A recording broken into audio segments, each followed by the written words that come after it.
저는 본문 말씀을 가지고 대속의 은총을 누리자라는 제목으로 하나님의 말씀을 전하도록 하겠습니다. 미국에서 일어난 실화인데요. 플로리다주 어느 해변으로 가는 버스는 늘 10,000원이었습니다.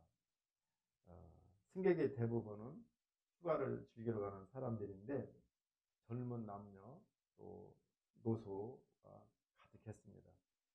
그런데 그 버스 맨 앞자리에 어느 한 남성이 앉아 있었어요. 허름하고 표정이 없어요. 그리고 얼굴이 검게 돼가지고 앞자리에 앉아 있는데 마치 돌부처 같았습니다. 버스가 워싱턴 교회 휴게소에 멈춰 섰을 때 너나 없이 사람들이 허기진 배를 채우려고 상점에 우르르 몰려갑니다. 그런데 이 사람은 그냥 버스 맨 앞자리에 앉아 있는 거예요. 군인일까? 아니면 선장일까? 아니면 휴가 나온 사람일까? 궁금했어요. 한 여인이 궁금증을 참지 못하가 물어보는 거예요. 혹시 군인이십니까? 아니에요. 혹시 선장이십니까? 아니에요. 근데 왜 어두운 표정을 가지고 이렇게 앉아 계십니까? 나가서 식사라도 하시지. 이분은 아무 말도 않고 한참 있다가 입을 열었습니다. 이분의 이름은 빙고인데 4년 전에 깜빵에 들어갔습니다. 오늘 출옥을 해서 집에 가는 날인데 자기가 일주일 전에 아내한테 편지를 썼어요. 여보, 내가 이제 일주일 있으면 이렇게 감옥에서 나와서 집에를 간다고. 당신이 나를 받아주면 그 대추나무에, 고목나무에 노란 리본을 달아주세요. 그러고 갔다는 거예요. 이 말을 들은 그 여인과 버스의 승객들은 긴장을 바짝 하고 이 고목나무를 바라보는 거예요. 창쪽을 하면서 이분의 집이 있는 고목나무를 찾아갑니다. 버스가 점점점 다가갔고 사람들은 긴장을 합니다. 과연 노란 리본이 달려 있을까? 그런데 버스에 계속해서 가다 보니까 그 집 앞에 당도했어요. 아, 노란 리본이 있을까 없을까? 그런데 그 대추나무 고목에 온통 노란 리본이 달려 있었고, 그리고 그 대추나무 밑에는 남편을 기다렸던 그 여인이 그 아래에 있었습니다.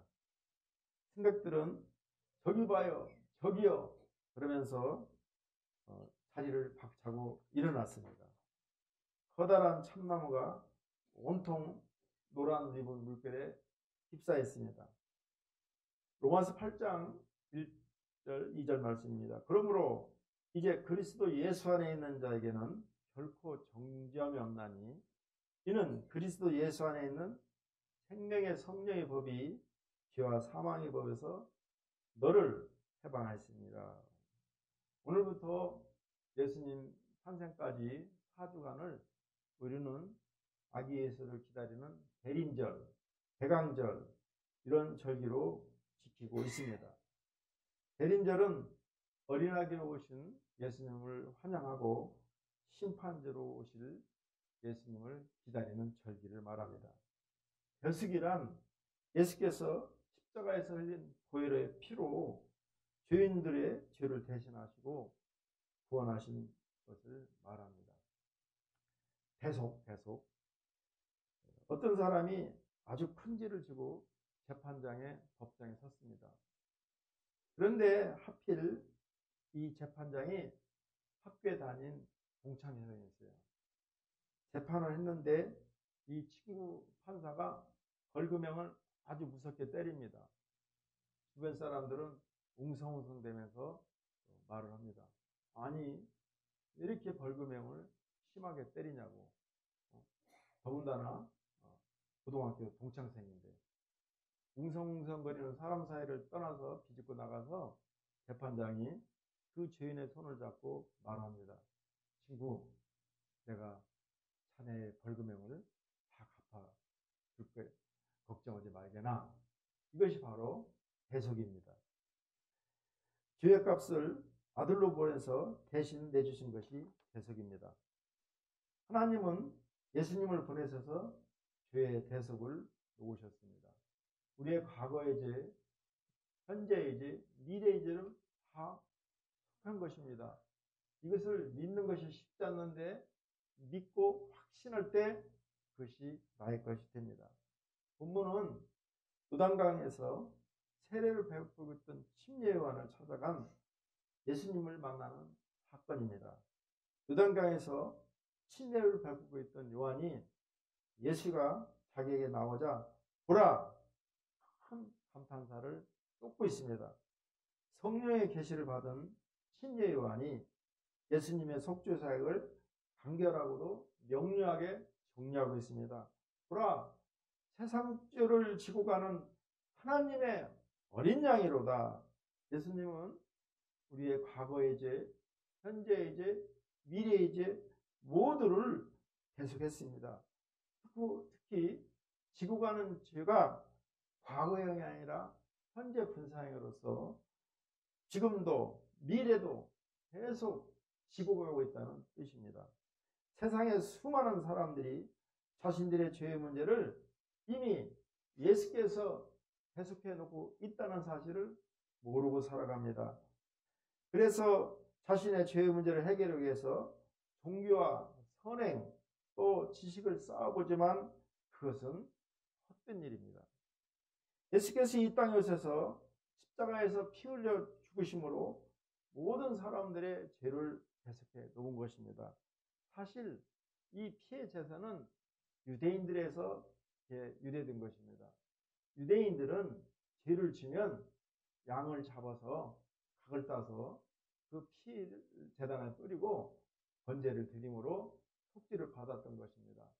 그런데 하나님은 우리를 사랑하셔서 우리의 죄값을 예수님의 피값으로 대신 치르게 했던 것입니다. 이러한 사실을 믿고 고백하는 사람만이 구원을 받습니다. 하나님은 누구든지 예수님을 믿음의 주로 믿고 고백하는 사람들에게 약속하신 구원을 선물로 주는 것입니다. 예수 안에서만 인생의 죄의 문제가 해결됩니다. 우리 29절 말씀을 함께 읽습니다. 이튿날 요한이 예수께서 자기에게 나아오심을 보고 이르되 보라 세상 죄를 지고 가는 하나님의 어린 양이로다. 인류가 가장 시급히 해결해야 할 것은 죄에 대한 진단과 처방입니다. 정확한 진단을 해서 죄의 실체를 발견하고 처방하는데 문제는 이 둘 다를 우리 인간의 힘으로는 할 수 없다는 것입니다. 예수께서 이 땅에 오신 목적이 바로 여기에 있습니다. 그분은 하나님의 어린 양으로서 친히 속죄제물이 되어서 우리의 죄를 담당하고자 이 땅에 오신 것입니다. 마가복음 10장 45절 말씀입니다. 인자에 온 것은 섬김을 받으려 함이 아니라 도리어 섬기려 하고 자기 목숨을 많은 사람의 대속물로 주려 함이라. 죄를 범하여 영원히 죽을 수밖에 없는 우리를 대신해서 죽고자 오신 것입니다. 초림의 예수는 우리의 죄 때문에 왔지만 재림의 예수는 심판주로 오시는 것입니다. 그래서 초림의 예수는 십자가, 옛날에는 빨간 십자가가 많이 걸려있죠. 지금은 보세요. 십자가가 다 하얀 거로 있죠. 그거는 사람들이 알든 모르든 은연중에 예수께서 심판원으로 오신다는, 백마 타고 오신다는 그것을 의미하는 것입니다. 도저히 해답을 찾을 수 없는 죄라는 문제를 해결받을 처방을 그분이 마련해 주었습니다. 예수의 죽음은 우리를 위한 대속의 죽음을 뜻합니다. 그분이 죽음이 있었기에 우리가 하나님께로 나아갈 수가 있었고 그분 죽으심을 인하여 우리가 죄의 속박에서 벗어나게 된 것입니다. 예수께서 우리를 대신해서 죽지 아니하였다면 모든 사람은 죄의 노예가 되어 마귀에 이끌 수밖에 없습니다. 결국은 멸망을 향한 다름질을 해석하고 있었을 것입니다. 오늘도 예수의 실체를 알지 못하는 수많은 사람들이 이러한 모습으로 살아가고 있습니다. 술과 마약, 다툼, 음란, 회패, 이 죄에 입이 물려서 그들은 죽음을 향하여 달려가고 있는 것입니다. 우리는 예수님의 대속의 은혜로 죄에서 구원받은 자들입니다. 그러므로 이 대속의 은혜를 기리며 감사하고 주를 위해 우리의 삶 모두를 드릴 수 있어야 됩니다. 로마서 8장 1절에서 2절 말씀입니다. 그러므로 이제 그리스도 예수 안에 있는 자에게는 결코 정죄함이 없나니 이는 그리스도 예수 안에 있는 생명의 성령의 법이 죄와 사망의 법에서 너를 해방하였습니다.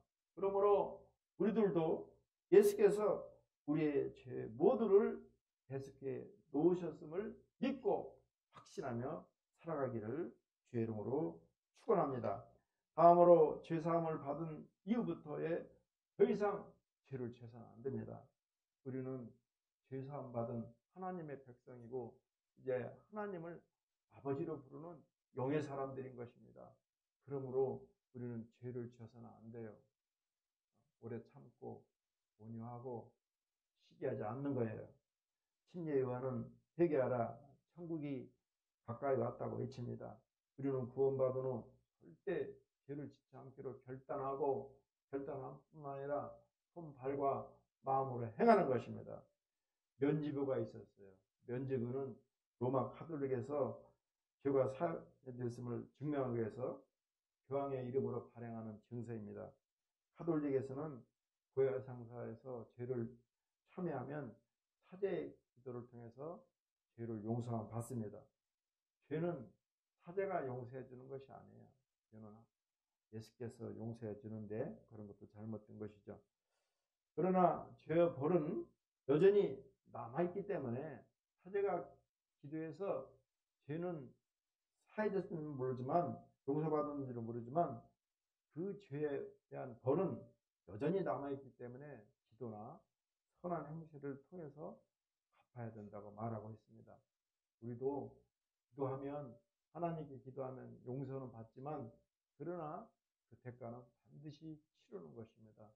10,000원을 도둑질했으면 10,000원에 5배를 갖다 주고 싹싹 빌고 용서를 받고 그리고 하나님께 기도하는 거예요. 하나님, 제가 10,000원을 도둑질했는데요. 친구에게 50,000원을 갖다 주고 친구한테 용서를 받았습니다. 이제 제 죄를 용서해 주세요. 이렇게 하는 거예요. 그렇게 하고 방향을 돌려서 다시는 죄를 짓지 않는 것이 회개인 것입니다. 그런데 이 천주교에서는 천주 신부가 죄를 용서해 줬을지라도 죄에 대한 벌은 반드시 선한 행실이나 아니면 기도를 통해서 갚으라고 말하고 있는 것입니다. 면죄부를 팔러 갔던 베젤 신부가 이 면죄부를 팔았던 유명한 예화입니다. 베젤 신부가 면죄부를 풀면서 지난주를 다 사함받을 수 있다고 소리를 치면서 면죄부를 팝니다. 근데 어떤 사람이 베젤 신부 앞으로 와서 신부님 그러면 앞으로 지을지도 면죄부를 사면은 다 죄 사함 받습니까? 아 그러면요 다 사함 받죠. 그래서 면죄부를 팔았는데요. 베젤 신부가 면죄부를 다 풀고 귀가하는데 어떤 강도가 와서 면죄부 판 돈을 다 강탈해 갔습니다. 아니 이 면죄부를 파는 돈을 강탈해 가면 당신이 영원히 죽고 당신은 지옥으로 가요. 그러니까 그 돈을 가지고 튀는 강도가 말하는 거예요. 아까 신부님 앞으로 지을지도 면죄부를 사면 다 죄를 사해 준다고 했으니까 그러니까 나는 죄가 없습니다. 그러면서 달아나다라는 거예요. 죄의 용서는 면죄부로는 불가능합니다. 예수님의 십자가의 대속의 은혜로만 가능한 것입니다. 예수 그리스도의 보혈의 피를 내가 믿을 때 우리의 죄가 사해집니다. 우리들도 하나님 아버지가 보내신 예수께서 우리의 죄를 모두 대속에 놓으심을 믿고 확신하며 살아가기를 주의 이름으로 축원합니다. 마지막으로 예수 그리스도가 구원한 자이심을 우리는 믿어야 됩니다. 아무리 좋은 곳이 있더라도 돼지에게는 그 진주가 아무 쓸모가 없어요. 침례 요한이 요단강에서 예수님이 대속자이심을 알리자 수많은 백성들이 예수님을 대속자로 믿고 따랐습니다. 예수를 세상에 나타나는 일은 무엇보다도 시급하고 중요한 일입니다. 우리 31절을 같이 읽습니다. 나도 그를 알지 못하였으나 내가 와서 물로 침례를 베푸는 것은 그를 이스라엘에 나타내려 함이라. 침례 요한이 사람들에게 물로 침례를 주는 목적이 나타납니다. 그는 자기를 나타내거나 어떤 이상적인 종교 공동체를 만들기 위해서 그렇게 하지 않았습니다. 오직 예수를 세상에 나타내고자 그 일에 힘썼습니다. 그는 회개의 침례를 베풀므로 예수의 도래를 예비했던 것입니다. 온전히 예수를 나타나는 일에 집중되어 있음에 주목해야 됩니다. 그는 개인적으로 어떤 욕심도 가지지 않았습니다. 자기에게 부여되는 사명이 세상에 그리스도를 나타내는 일이었기 때문에 다른 것을 생각할 겨를이 없었습니다. 사람들 중에는 시작은 잘했으면서도 끝이 아름답지 못한 사람들이 참으로 많습니다. 그렇지만 침례 요한은 처음과 끝이 동일하였습니다. 오직 예수에 집중했었고 예수가 자기에게 오자 보라 어린 양이 왔다고 선포하는 것입니다. 수많은 사람들이 자기를 지지하고 혹시 메시아가 아닐까 기대하는 그러한 상황 가운데서도 그는 일체 동요를 보이지 않고 자기 일에 충실했던 것입니다. 성도인 우리가 이 세상에 힘써야 가장 중요한 일이 바로 예수를 사람들에게 알리는 것입니다. 예수를 알게 될 때 사람들은 자신의 죄를 자각하게 되면 물론이고 그 문제를 해결할 정확한 처방을 얻을 수가 있습니다. 예수는 우리의 유일한 구원자이십니다. 유대인들은 율법을 통해서 구원에 이루고자 했습니다. 지금도 그들은 그래요. 말씀을 가지고 이 구원에 받으려고 했습니다. 그러나 율법은 내가 죄인이냐 아니냐를 가리키는 몽학선생에 불과한 것이지 우리를 죄에서 구원하는 것은 오직 예수밖에 없습니다. 그러므로 구원의 길은 오직 예수이기 때문에 이 사실을 우리는 우리 주위 또 우리 잘 아는 지인들 온 세계에 전파할 사명이 우리에게 있는 것입니다. 이 세계에 예수의 이름을 듣지 못한 사람이 한 명이라도 있다면 우리는 이 일을 중단해서는 안 됩니다. 목회자가 되는 것도 좋고 성경학자나 신학자가 되는 것도 좋지만 가장 중요한 것은 예수의 증인이 되는 것입니다. 사람들에게 알리는 것이 무엇보다도 중요합니다. 우리에게 주어진 복음 전도의 명령은 바로 예수를 증거하라는 명령입니다. 모든 성도는 이 일에 목숨을 걸어야 됩니다. 성경에서 증인으로 번역된 헬러 순교자는 죽음을 무릅쓰고 증거한 사람을 뜻하는 말입니다. 이는 우리가 어떤 각오로 예수를 증거해야 하는지 잘 알게 해줍니다. 우리는 순교의 각오로 복음을 증거해야 됩니다. 그만큼 복음 증거는 시급합니다. 지금은 마지막 시대입니다. 많은 거짓 복음이 횡행해 있고 그리고 복음이 이렇게 통합되어지는 그러한 종교 혼합주의가 종교 다원화주의를 넘어서 종교 혼합주의가 나타나고 있습니다. 우리들은 예수의 증인으로서 이 사명을 감당해야 돼요. 수많은 사람들이 자기를 지지하고 혹시 메시아가 아닐까 하는 상황에서도 세례 침례와는 일체의 동요를 보이지 않고 자기의 직분에 충실했던 것입니다. 성도인 우리가 이 세상에서 가장 힘쓰고 시급하고 중요한 일이 바로 예수를 사람들에게 알리는 것입니다. 예수를 알게 될 때 사람들은 자기의 죄를 자각하게 되면 물론이고 그 문제를 해결할 정확한 처방을 얻을 수가 있습니다. 예수는 우리의 유일한 구원자이십니다. 유대인들은 율법을 통해서 구원에 이르고자 했으나 율법은 아까도 말했지만 우리가 죄인임을 알게 해주는 몽학성성일 뿐입니다. 구원의 길은 오직 예수님이기 때문에 우리는 이 사실을 온 세계에 전해야 됩니다. 이 세계에 예수님을 듣지 못한 사람이 단 한 명이라도 있는 한 우리는 이 일을 중단해서는 안 됩니다. 주께서는 구원을 얻은 우리에게 증거자의 사명을 주었습니다. 그만큼 복음 증거는 시급하고 중요한 일입니다.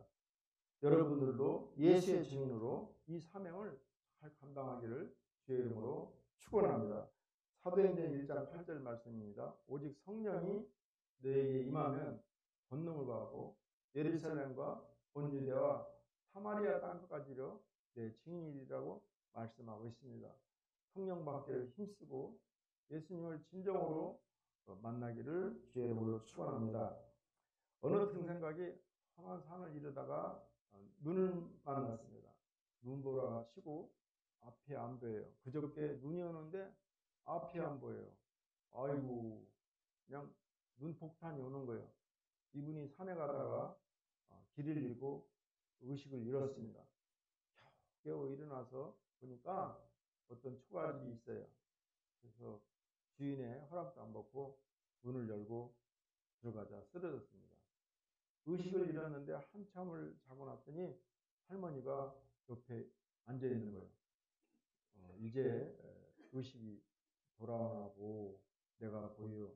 할머니, 여기 어디예요? 여기는 지금 눈이 많이 오고 있는데 지금 나가면 춥습니다. 일주일 여기 계시다가 몸이 회복되면 가세요. 어쩔 수 없이 할머니가 아들을 대하듯이 성성껏 이분을 접대를 합니다. 밥도 주고 방도 데워주고. 그런데 사실은 이분이 대기업 회장님이었습니다. 일주일을 묵으면서 미안한 마음이 들었어요. 어떻게 하면 이 할머니에게 도움이 될까? 그래서 궁리하던 중에 집이 이렇게 헐었으니까 집을 고치게 돈을 주면 되겠구나 생각하면서 수표를 끊어줬습니다. 수표를 건너주면서 할머니 집을 고쳐서 오래오래 행복하세요. 그렇게 말하고는 출발했습니다. 세월이 한 5년 지났는데 또 등산을 가게 됐습니다. 그 할머니가 어떻게 됐을까 하는 궁금함도 있었지만은 산길이 너무 험하고 눈이 오니까 망설이 됐습니다. 그러나 또 할머니 생각과 그 생각이 돼서 다시 산행을 하게 됐습니다. 산행을 하다가 그 집을 봤더니 집이 그대로예요. 수선되지 않고 옛날 그대로. 이상하네. 문을 열고 보니까 그 방에서 썩은 냄새가 나고 한참 보니까 저 방 멀치에 할머니가 죽으셔서 시체가 부패되어 있었습니다. 그때 생각하기를 아니 내가 돈을 다 줬는데 왜 이렇게 됐을까 하고 저는 이리저리 뒤져보니까 그 수표를 문이 찢어져서 거기다가 붙여놨던 거예요. 이분은 너무나 안타까워하면서 할머니 시신을 순대서 양지 바른 곳에 묻어졌습니다. 우리가 아무리 그 좋은 것을 주더라도 알지 못하면 이와 같은 결과를 얻게 되는 것입니다. 아무리 귀한 것이라도 알지 못하면 취지적이 됩니다. 성도는 우리는 질그릇이지만 우리 질그릇 때 보배를 가진 하늘과 같은 존재입니다. 하늘의 복을 이미 받은 보배와 같은 존재입니다. 그러므로 우리는 이 사실을 잘 깨닫고 예수님께서 우리의 죄를 대속했음을 믿고 확신하는 거예요. 그렇게 할 때 우리의 삶이 열어지는 것입니다. 예수님의 대속의 희생을 믿고 확신하기를 주의 이름으로 축원합니다. 예수님을 믿으면 하나님께서 약속하신 대로 구원을 주십니다.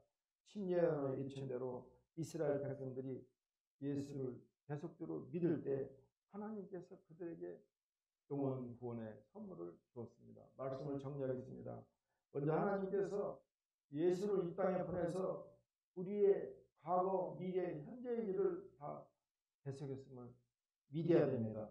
다음으로 우리는 더 이상 죄를 져서는 안 됩니다. 그리고 예수 그리스도가 나의 구원자이심을 확신하는 것입니다. 예수를 믿으면 하나님이 약속하신 대로 우리의 죄를 구원해 주십니다. 우리들도 어린 양으로 보내신 예수 그리스도를 믿고 확신함으로 하나님이 주시는 구원을 확신하여 살기를 주의 이름으로 축원합니다. 기도합니다. 하나님 감사합니다. 예수님은 이 땅에 오셨고 십자가에서 죽으셨으며 다시 부활했습니다. 그리고 재림의 주로 오신다고 약속하고 있습니다. 하나님께서 아기 예수를 이 땅에 보내심으로 과거의 죄, 미래의 죄, 현재 진행의 죄를 모두 살냈음을 믿고 확신할 때 하나님께서 우리에게 죄의 구원을 주심을 믿습니다. 주여 흔들리지 않고 하나님이 오늘도 지금도 우리와 함께 계심을 확신하게 하여 주옵소서. 예수님의 이름으로 기도합니다. 아멘.